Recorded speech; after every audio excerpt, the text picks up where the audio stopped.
আজকের এই অনুষ্ঠানের 25শে বৈশাখের যে সঙ্গীত অনুষ্ঠান তার শেষ নিবেদন সোমনাথ ব্যানার্জি। পরবর্তী কার্যক্রম শুরু হবে।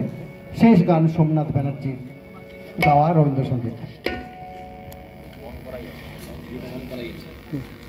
ঠিক আছে ঠিক আছে। ওই মহামানব আসে, ওই মহামানব আসে, দিকে দিকে রোমাঞ্চ লাগে মর্তুভূমির ঘাসে ঘাসে।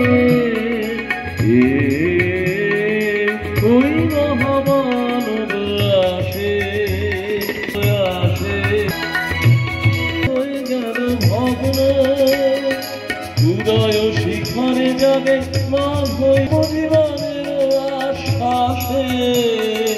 উদয় শিখরে যাবে মাঘ নবজীবনের আশ্বাসে। জয় জয় জয় রে মানবয় অভ্যুদয় মন্ত্রী উঠিল মহাকাশে।